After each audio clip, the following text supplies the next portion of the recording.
Povo de Deus, Provérbios capítulo 13. O filho sábio ouve a instrução do pai. Que tipo de filho você tem sido? Um filho sábio ou um filho ignorante? Um filho que respeita princípios ou um filho que cria os seus próprios princípios, né? A Bíblia sempre vai direcionar os filhos à obediência e a atentar às instruções dos mais velhos, dos mais experientes. A vida, a essência da vida, a produção da essência da vida não está em esses salgadinhos, esses biscoitinhos, esses docinhos das redes sociais, de TikTok da vida, de WhatsApp, né? E de tantos outros aí que temos. A essência não está nessas coisas aí. E essa juventude está toda envolvida essencialmente com rede social, mas na rede social, no que eles têm provado na rede social, não tem a essência. Na rede social também tem a essência, mas do que eles têm provado na rede social não está a essência. Por isso, eles poderiam ensinar muito aos adultos, sabendo usar de maneira correta essa tecnologia que o adulto não tem conhecimento. Mas eles não usam a tecnologia para o bem, usam para questões supérfluas. E aí, na verdade, a essência está no conhecimento do adulto. Bom seria se unisse a essência do conhecimento do adulto com o conhecimento de tecnologia, né? De novas ferramentas do jovem. Se essa união acontecesse, seria maravilhoso. Mas em síntese, que tipo de filho você tem sido?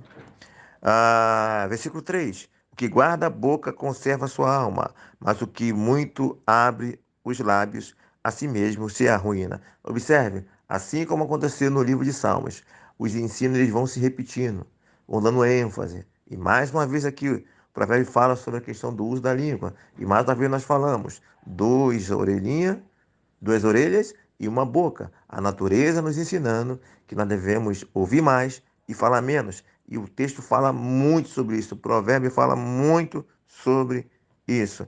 Tá vendo? Eu sempre digo que o princípio de Deus, a didática de Deus, é a repetição. E aí você vê aqui, tanto no geral, no livro geral, como em muitos pontos de conteúdo, muitos temas internos. Olha como é que as coisas se repetem. Olha como é que a essência está sempre sendo falada de novo. É isso. A didática de Deus é a repetição. Versículo 4. O preguiçoso deseja e nada tem, mas a alma dos dirigentes se farta. Olha aí a repetição. Há pouco tempo nós falamos da formiga. Vai ter com a formiga preguiçoso. Não é isso? Dirigente, colocar a mão no volante, assim, fazendo uma comparação, segurar a direção da sua vida no volante. Cara, que é dirigente hoje segura o volante, amanhã está andando sem, está dirigindo sem colocar as mãos, daqui a pouco está batendo com o carro. Entendeu? Simbolicamente falando. Então, mais uma vez, repetição aqui. O preguiçoso deseja, versículo 4, e nada tem, mas a alma do dirigente se farta. Olha aí. Constância, né? Preguiçoso, como foi falado no outro capítulo, até para fazer com o preguiçoso, ele tem preguiça de trabalhar para ter. Só que muitas vezes ele já tem. E agora a preguiça dele não é ter, a preguiça dele é fazer para ele mesmo comer. Às vezes você tem a semente, você precisa plantar a semente. Você precisa arar a terra. Você tem todo o material para fazer, mas você não faz. A pessoa não faz porque ela é preguiçosa. Ela é tanto preguiçosa para conseguir, quando ela é preguiçosa para depois de conseguir fazer. Então tem que ser dirigente. Versículo 5. O justo aborrece a palavra da mentira. O justo aborrece a palavra mentira. O injusto, na verdade, usa a mentira, se associa à mentira. Você é justo ou injusto? A questão de mentira também, né? Falso testemunho, mentira, abundância. Nos Salmos, de Provérbios, em toda a Bíblia, há abundância de texto dizendo, repetindo que você não pode fazer isso, mas na prática as pessoas fazem. Versículo 7. Uns se dizem ricos sem terem nada. Outros se dizem pobres sendo muito ricos. Aqui tem várias interpretações possíveis, né? Há aquelas pessoas que são ricas e se fingem pobre, E aí, para não sofrer danos, alguns intérpretes vão ver isso aqui. Uns se dizem ricos sem terem nada, outros se dizem pobres sendo muito ricos. Ou seja, há muitas pessoas que vivem uma realidade que não é dela, ela ostenta algo que na verdade não existe. Eu já conheci pessoas assim, eu já conheci pessoas com um carro assim de luxo, né? Pelo menos na comunidade que ela vivia, tinha carro de luxo, né? Parecia ter uma vida conforto, mas depois na intimidade a gente vê que a pessoa é toda endividada, né? E tem que trabalhar muito para ter o básico, e na verdade a pessoa só está mantendo um status, uma situação que não existe.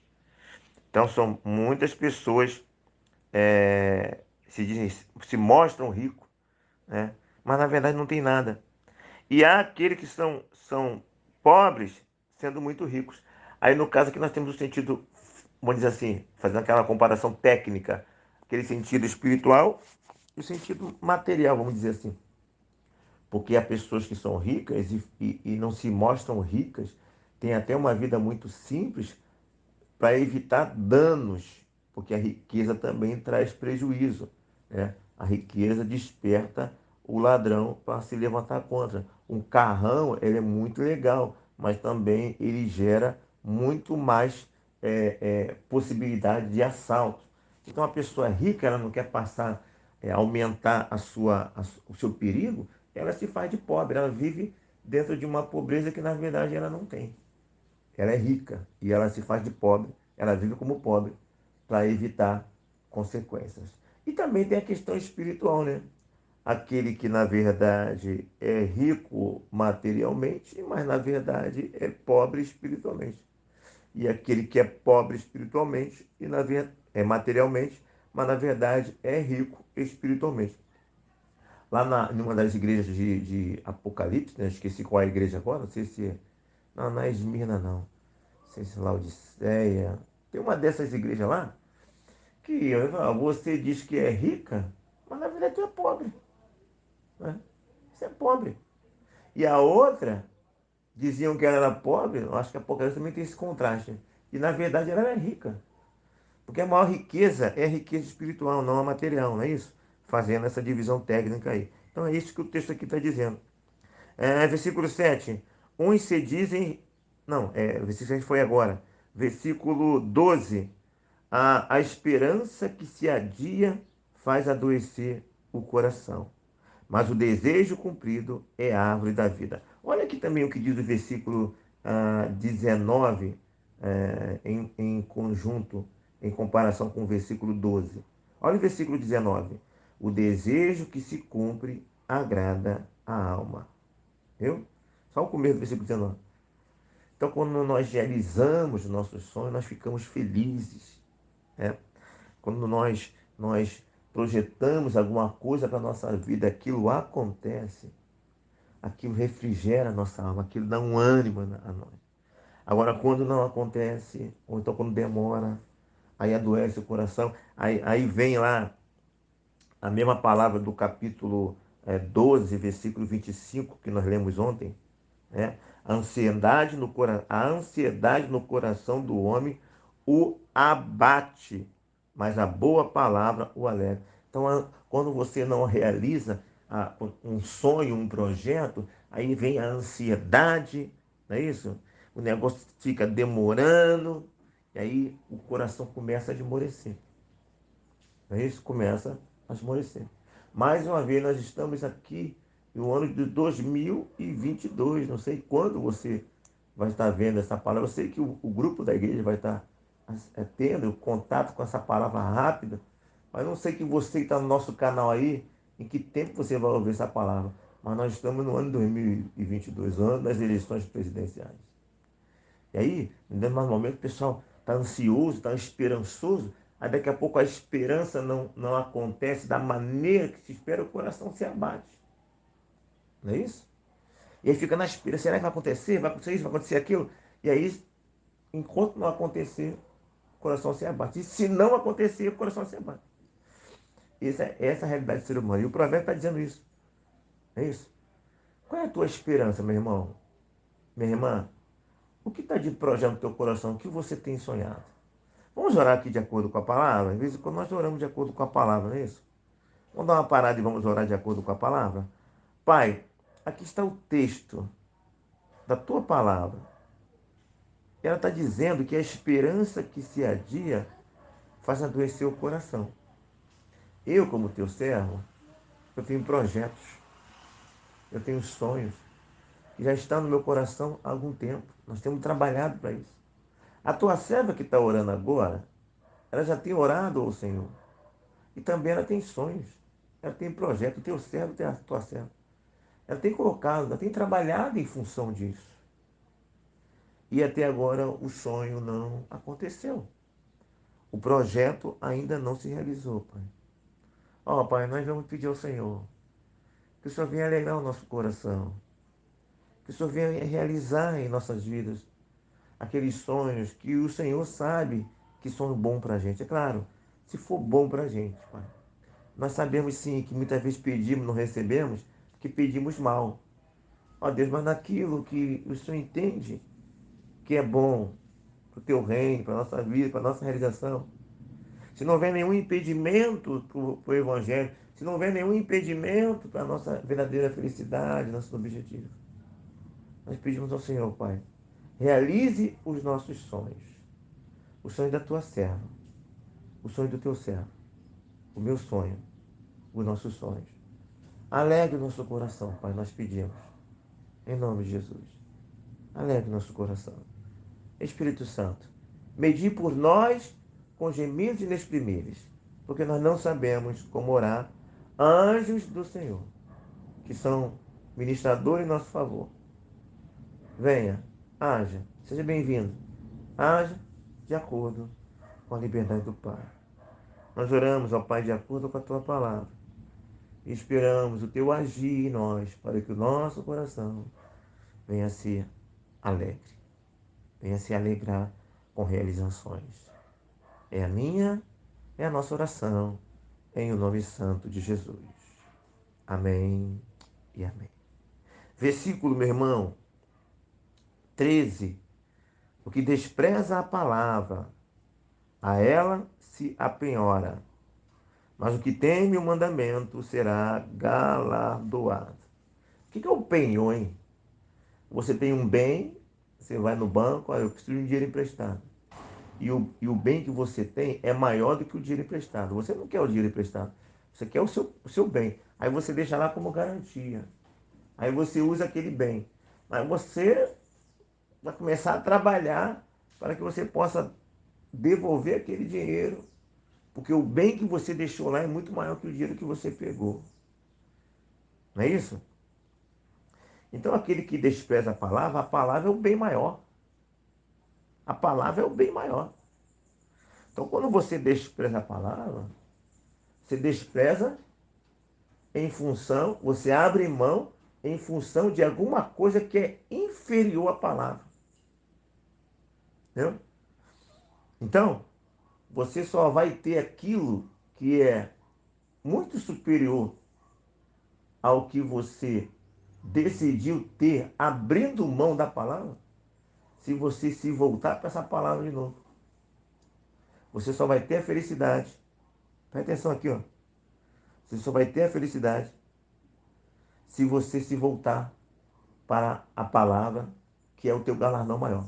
Normalmente se abre mão da palavra por algo inferior. Lembra do princípio lá de Esaú e Jacó? Abriu mão da primogenitura e está trocando o guisado pela primogenitura. A primogenitura é muito maior do que o guisado. Tem muito maior valor. Mas ele prefere o guisado. Aí ele penhorou. Ele penhorou vamos dizer assim, né? Ele penhorou a primogenitura para ficar com o guisado. Então, para ele, assim, simbolicamente falando, se fosse o caso, para ele recuperar a primogenitura, ele teria que abrir mão do guisado. Não tem nada a ver com a história de Israel e Jacó, mas estou pegando a história de Israel e Jacó como simbologia. Então, hoje, você tem a palavra de Deus como teu bem maior, mas tem muitas pessoas que abrem mão desse bem maior por algo inferior. Aí depois vai se dar mal. E para recuperar o que ele perdeu, que é a palavra, ele vai ter que ir lá, ele vai ter que abrir mão do que ele pegou, né? Colocar no seu devido lugar o que ele pegou, e aí então recuperar o penhor, né? Recuperar o bem maior, que é a palavra. Seria mais ou menos isso que o texto está dizendo. 14. O ensino sábio é para que se evitem os laços de morte. Só peguei só uma parte do texto. O ensino do sábio é para que se evitem os laços da morte. Quer sair do caminho da morte, das intrigas, da armadilha, das seduções mentirosas? Ouça os conselheiros. Ouça quem tem sabedoria, quem tem mais conhecimento que você, quem você sabe que já tem uma estrada. E nós já falamos de outros capítulos, né? Nós precisamos ter pessoas, conselheiros que estejam ao nosso lado. Versículo 17.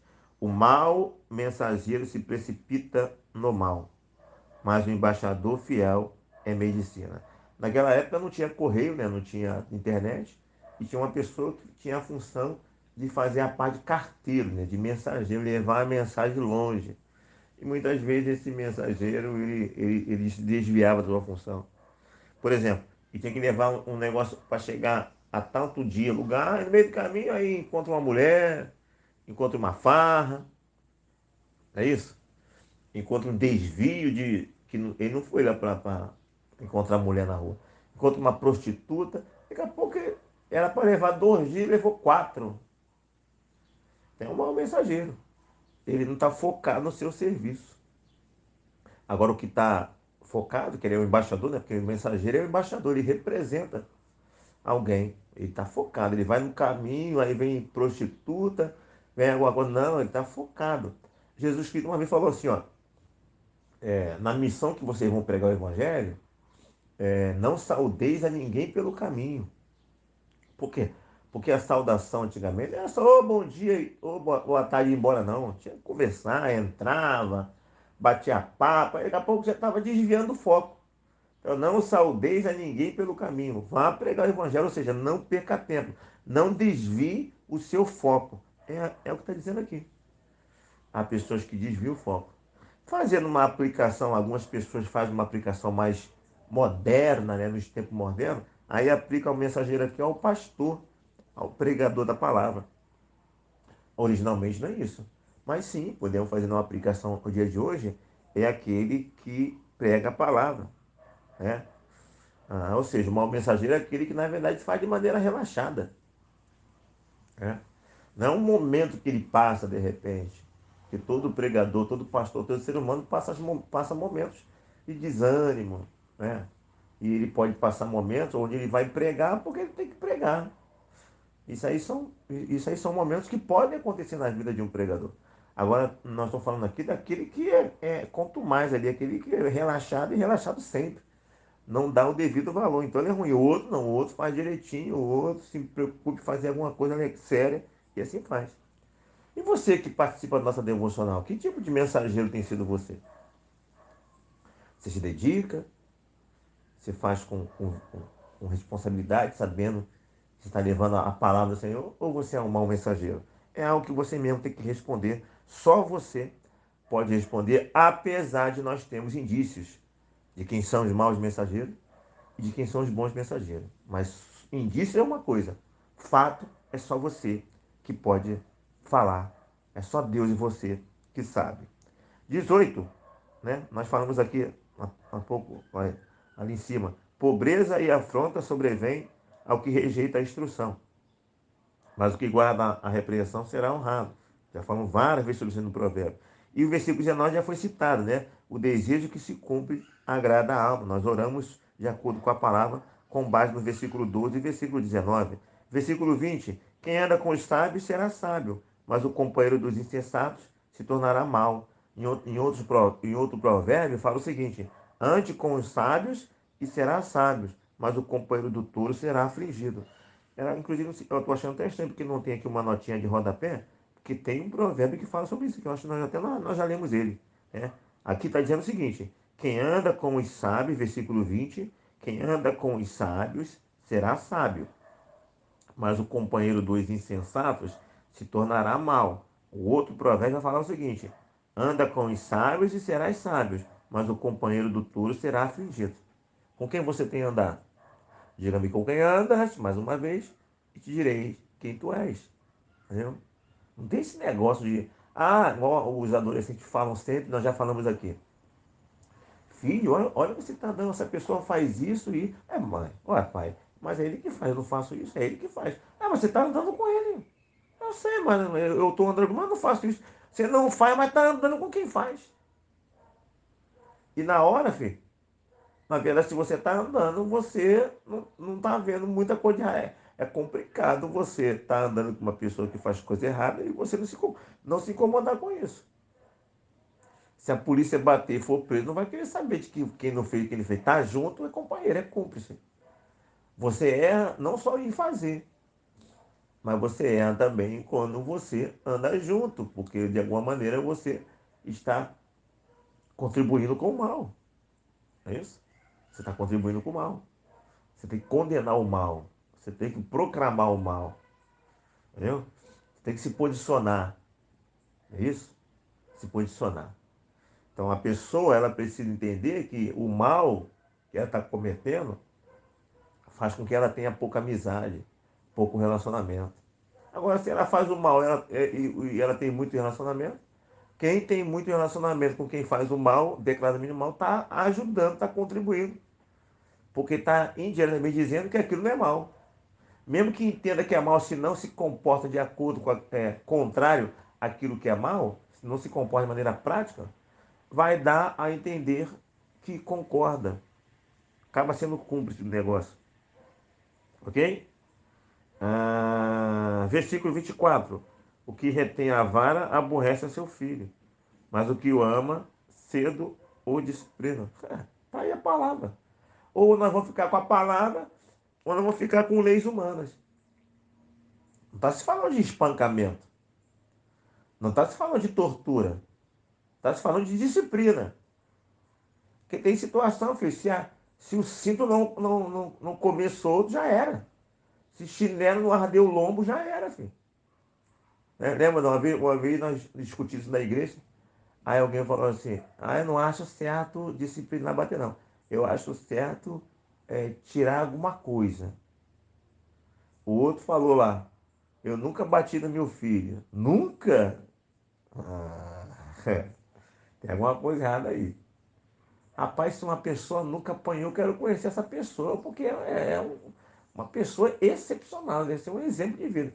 Aí tu vê uma pessoa que nunca apanhou e uma pessoa que apanhou. O que nunca apanhou tem as atitudes erradas de quem apanhou? Não. Entendeu? Estou falando? Porque se a pessoa nunca apanhou, deveria nunca apanhar porque é uma pessoa exemplar, porque coisa assim não precisou apanhar. Mas a pessoa precisar apanhar e não apanha, não adianta nada. Aí alguém falou que não concorda em bater e concorda em tirar benefício. Eu falei, eu bato e tiro benefício. Não espanco, mas tem que apanhar e perder o benefício. É claro, vai ficar batendo em pessoas já adultas, já assim, quase, lá depois de 15 anos, né? Sei lá, a idade, mas chega a certa idade, na adolescência, já é complicado bater, né? Espero que não precise, mas se for preciso, tem que fazer. Nós estamos falando de criança. Adulto, depois tem que conversar, mas também se não der para conversar e for um negócio muito brabo, é cinto.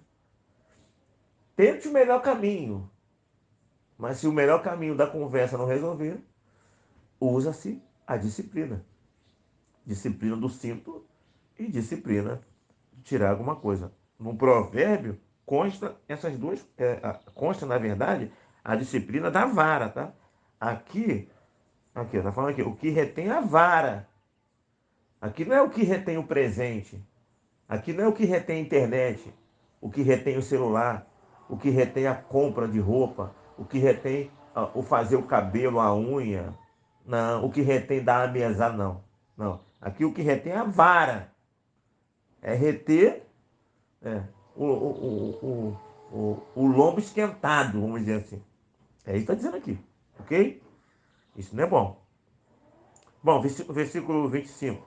O justo tem o bastante para satisfazer o seu apetite, mas o estômago dos perversos passa fome. Está vendo aqui? Mais uma vez, doutrina da prosperidade. A Bíblia, repito e vou repetir sempre, na Bíblia tem sim doutrina da prosperidade. A maioria de nós não vivemos a prosperidade porque nós não vivemos a palavra de acordo como deveríamos viver. E se continuarmos nisso, vamos sempre comer da migalha da mesa, tendo direito ao banquete. Vamos viver como mulher cananeia, sendo que nós somos parte do povo de Israel. Nós somos filhos. Há muitos filhos vivendo como estrangeiro, pedindo esmola, sendo filho, se alimentando de resto de esmola, de pobreza, sendo filho. É igual a história do homem que comprou aquele ingresso para o barco e queria muito viajar e só comprou a passagem e decidiu comer só biscoito, porque achava que não tinha condição de comprar passagem e comida. Só depois é que ele descobriu que quem comprava a passagem, tinha direito à comida. Ele achou que não. E aí comeu biscoito a viagem inteira, tendo direito à comida. Pagou a passagem do navio, tem direito à comida. Ele achava que só tinha que pagar a passagem e a comida. Mas como ele queria muito viajar, ele decidiu sacrificar. Eu vou comprar só a passagem e vou passar a viagem toda comendo biscoito. Só que chegou um determinado momento que ele não aguentava mais comer biscoito e o cheiro da comida da cozinha muito forte. Ele foi lá, contou a história toda para o cozinheiro e pediu comida escondida. O cozinheiro falou: não, você está enganado, você tem a passagem. Se você pagou a passagem, tem direito à comida. Ele tinha direito ao banquete e estava comendo biscoito. Há muitos cristãos, a maioria de nós, temos direito ao banquete, mas vivemos comendo biscoito. Temos direito ao banquete como filho, mas vivemos como pessoas estrangeiras, nos contentando com as migalhas. É isso. Capítulo 13. Pense em todas essas coisas e que Deus nos abençoe.